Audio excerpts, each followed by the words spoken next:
Bismillahirrahmanirrahim. Assalamualaikum warahmatullahi wabarakatuh. Kembali dengan saya Darso Arif Bakuama di Toiba TV pada hari Sabtu tanggal 30 Maret 2024 atau hari ke-20 kita jalani ibadah Ramadan.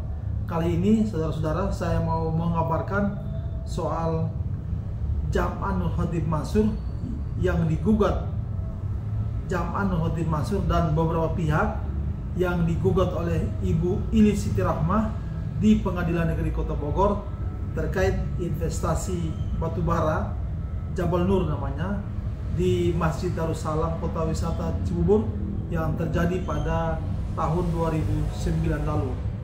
Setelah 3 kali Jam'an dan lawyernya, pengacaranya tidak menghadiri agenda mediasi.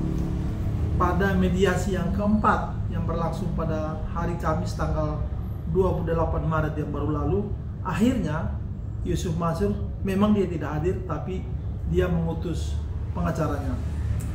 Dalam mediasi tersebut, Yusuf Mansur mengaku bahwa dia tidak menerima uang yang disetorkan oleh Ibu Ilis Siti Rahmah. Ya iyalah dia tidak menerima, tapi apakah dia tidak menikmati uang itu? Saya rasa tidak juga. Yusuf Mansur datang ke Masjid Darussalam di Kota Wisata Cibubur, kemudian dia memperkenalkan perusahaan dia dan pengurus-pengurus perusahaan itu. Kemudian dia mengajak jamaah untuk berinvestasi. Terus di antara janji dia dalam investasi itu adalah keuntungan dari investasi itu akan dipakai untuk mengembangkan pesantren Darul Quran miliknya di Cipondo sana. Saudara-saudara, tanpa Yusuf Mansur tentu jamaah tidak akan berinvestasi. Nah, bagaimana perkembangan atau jalannya mediasi kemarin, nanti saya akan rilis pembicaraan saya dengan Zeni Mustafa selaku kuasa hukum dari Ibu Ilis Siti Rahmah. Saudara-saudara, saya mungkin mau menyampaikan pertanyaan kepada para pemerhati Toiba TV. Apakah Anda percaya bahwa Yusuf Mansur tidak menerima uang itu? Apakah Anda percaya bahwa Yusuf Mansur tidak menikmati uang investasi itu? Saya persilakan kepada saudara-saudara untuk memberikan tanggapannya. Terima kasih sudah memperhatikan video saya, dan jika ini dirasakan penting atau bermanfaat, saya silakan untuk di-share sebanyak mungkin. Jangan lupa subscribe bagi yang belum. Terima kasih telah memperhatikan saya. Billahi taufiq wal hidayah.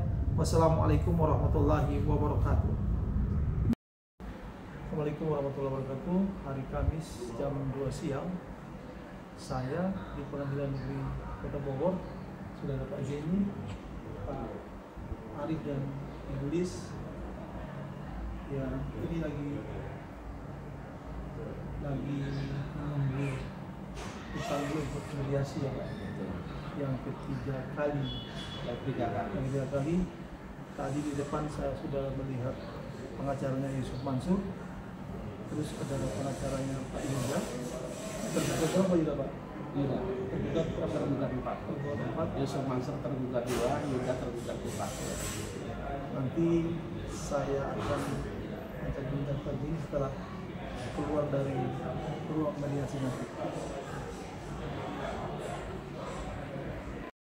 Ya, Pak Zeni, Pak Arif dan Ibu Lilis baru saja keluar dari ruang mediasi. Kita tanya hasilnya seperti apa. Pak Zeni, gimana hasil tadi?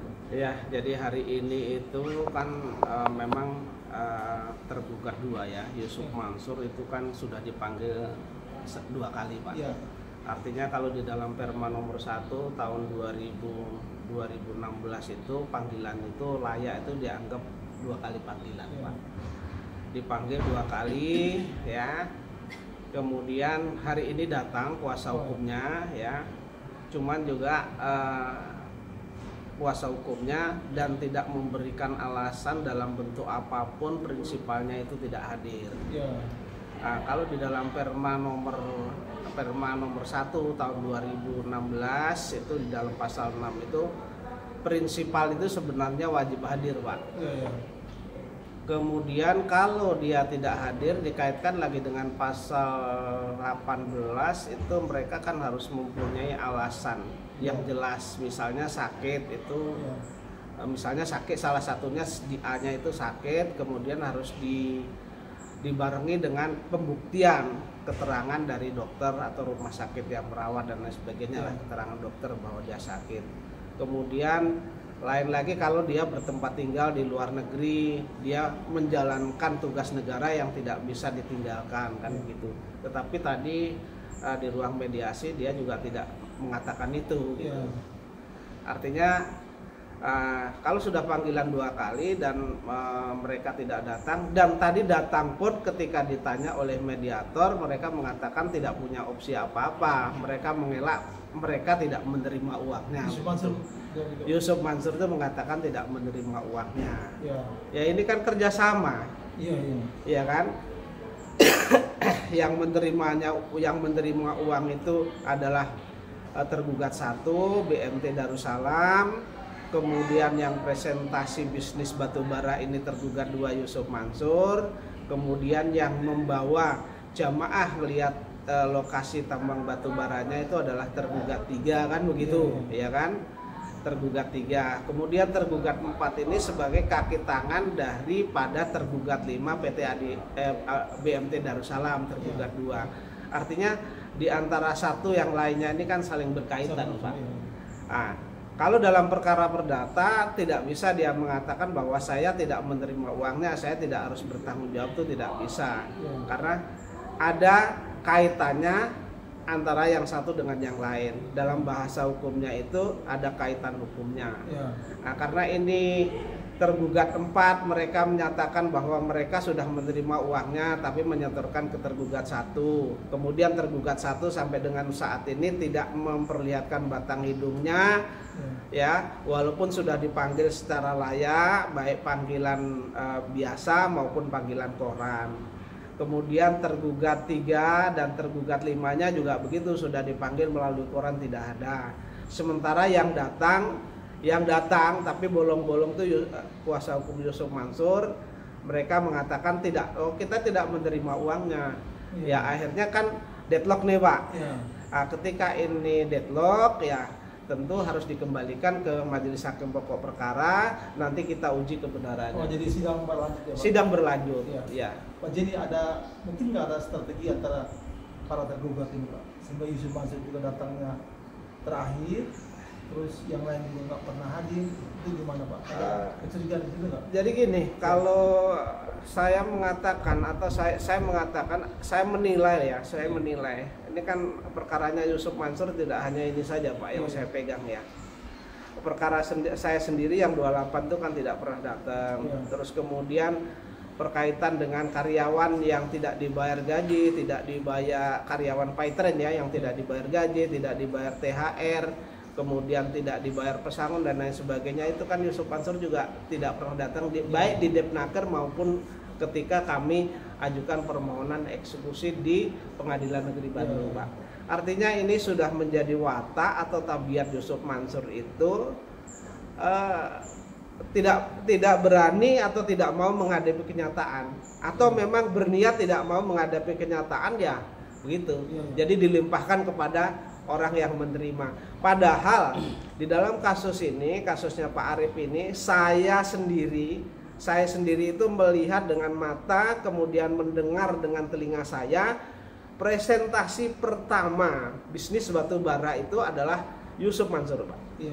Artinya tanpa ada kehadiran Yusuf Mansur, tanpa ada andilnya Yusuf Mansur, kemungkinan jamaah itu tidak akan tertarik dengan bisnis ini. Termasuk Pak Arif juga kan? Termasuk Pak Arif juga.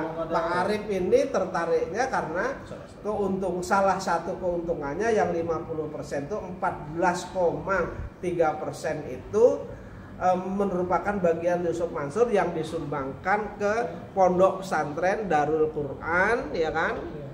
Di sana ada penghafal Al-Quran itu ya, pembibitan. Nah itu katanya. Ya katanya.